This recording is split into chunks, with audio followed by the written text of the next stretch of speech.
Welcome to BoxedMeeples. Just a second. Hello? Hello, Julian. Hi, who's this? What's your favorite Final Girl feature film? That's a strangely relevant question, and it may well be this one.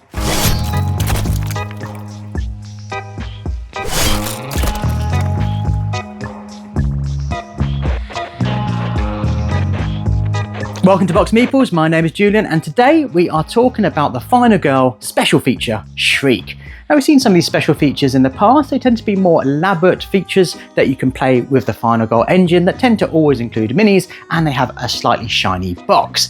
But I was particularly excited about this one because it's unashamedly based on the Scream franchise. Now, growing up and at university as a teenager, I loved the Scream films. I was a total film nerd, so having a film that was inspired by older kind of horror movies, slasher films, that knows it is a feature film where the characters are even referencing the fact that if it was a feature film, what would happen, with the knowledge of those earlier feature films was really great. I really enjoyed all the parody and all the self-referential references that were throughout that film. So how would that translate to a Final Girl? It's one we've been waiting for. When people talk about different features being based on your favourite feature films, Scream is often mentioned, but it's a tricky one to implement. There's an element of mystery where you need to deduce who the killer is, and that's reflected in this game. You're going through having to work out who the killer is before you can do anything to them. And the whole time they are shifting their personality, moving around, killing people. And where is it based? That's the exciting part. For a film nerd, I really enjoyed the film references of Scream. As a board game nerd now, I really enjoy the board game references throughout this game. It's set in a board game convention where the killer is amongst all the different cosplay people who are dressing up as previous Final Girl killers. You can't get more self-referential than that. But how does it play? It's a big departure for the normal Final Girls. Is that a good thing? Is that a bad thing? Let's find out.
Now, what an experience playing Shriek was, nail-biting stuff right to the end, but it's worth noting that this isn't your beginner's Final Girl.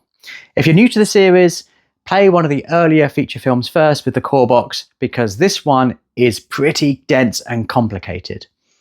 The location itself isn't too bad. What's interesting is that it's divided up into certain areas, with the main event being the exhibitor areas that take place in the kind of central part of the board.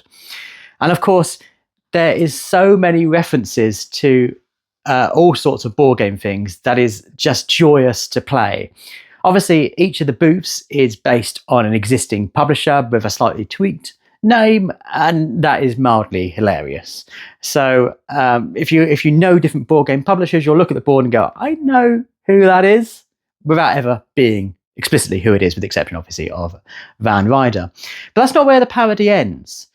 Because throughout the event cards, the item decks, and even the terror deck, there's all sorts of references to things that happen at board game conventions. And obviously, I've been to quite a few, obviously both as a person visiting and as someone working on the booths. When you look around a convention hall, you don't notice all the potential weapons there are there. Obviously, there's the box cutter. Anyone who's been working with large amounts of cardboard will know exactly how dangerous a box cutter can be. But there's more kind of abstract weapons you can use. I actually did the final blow to the killer when I was playing using a massive board game box that was stuffed with minis. And if you ever try to pick up, say, Gloomhaven or Mage Knight, you know just how heavy and how much damage you can do if you're swinging that bad boy around. There's also, I love the fact that you get like deodorant. Less said about that, the better the board game convention. Press passes, kind of tokens you can use, haul bags, all those sort of things are just what you see when you walk around. And I love the idea that there are these people strolling around this board game convention dressed up as Final Girl killers.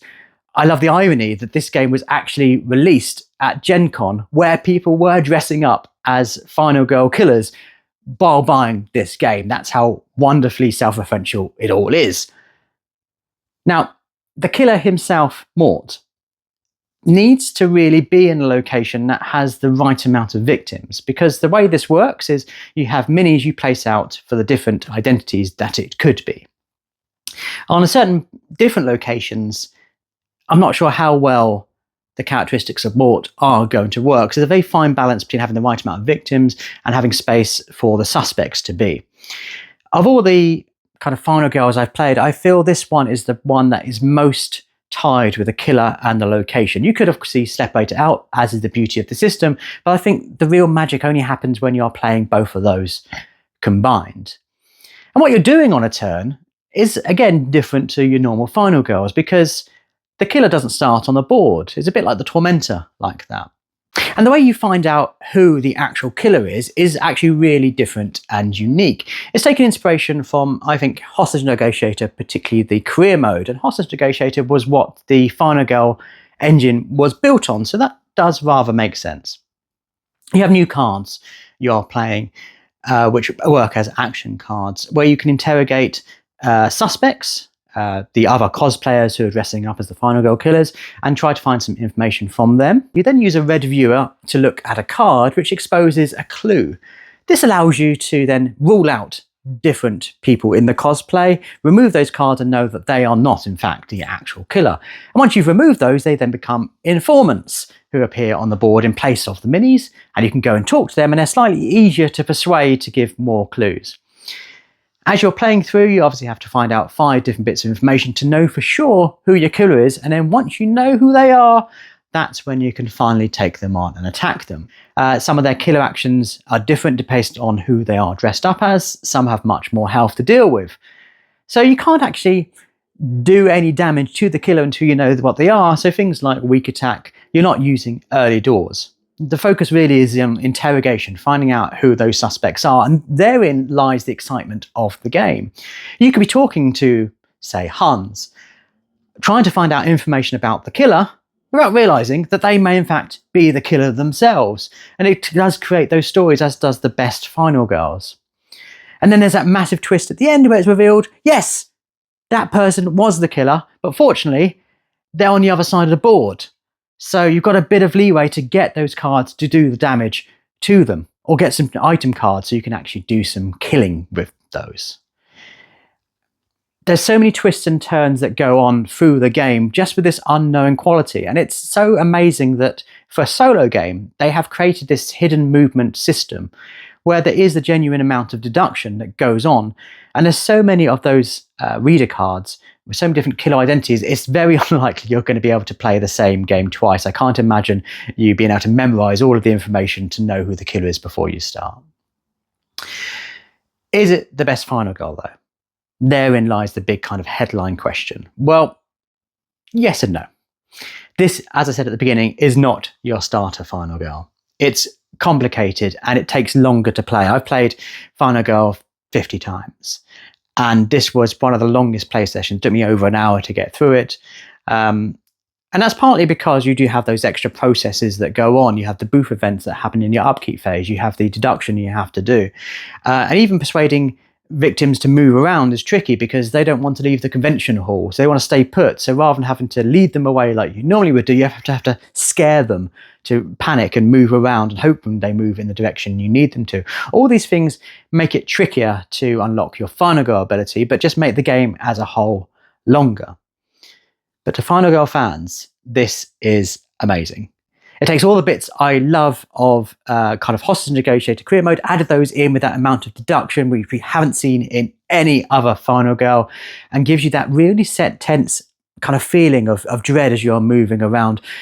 The killer abilities take place on the board as normal at the end of each turn, but you don't know who's going to do them. There's no predicting what a killer might do, which has been the undoing of some events where you know, okay, well, the killer's going to move a space, but I'm nowhere near. There's no victims. We haven't really got to worry about them. You don't know which killer's going to move in this one. You don't know who the killer's going to be from turn to turn, and that keeps you on your toes. It's hard to predict what's going to happen. Those events that occur are just genuinely cool and genuinely quite funny if you know about board games. The Final Girls themselves aren't typical Final Girls. Instead of just unlocking their ultimate ability, you have to build up and then try to push your luck to try to turn those over to then get an ongoing ability that you trade off victims for, which incentivize looking for victims once you've unlocked that, which previously you didn't really have to do. It was genuinely exciting. I got to the last turn of when I was playing this and I didn't know how it was going to pan out. It was going to be either the killer died, I died, but the killer died, so therefore I had a kind of moral victory, or I just got obliterated in that last turn. And to have played Final Girl as much as I have and still have that genuine, huge amount of excitement and just nail-biting moments at the end is just so wonderful to see. It reminds me of what I love about this game. It takes all the elements that I do love about the Final Girl system and just emphasizes them to make such a wonderful experience. So no, it's not your beginner's Final Girl, but it is probably my favourite feature film. Now, of course, if you're interested in Final Girl, we have a lot of videos on the channel all about that and about other Van Ryder games. So if that's your kind of thing, do please make sure you are subscribed and join in the comments down below. Are you going to be getting Shriek for your collection? Do you already have it in your collection? And what are your thoughts? Maybe share with me some of the moments that just made it brilliant for you as a board game fan or just as a fan of the Final Girl system. I would love to hear from you.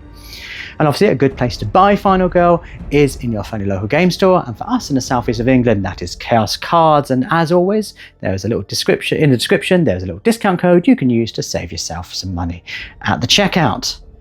But as always, thank you so much for watching, and be aware of your friends, they may well be Mort.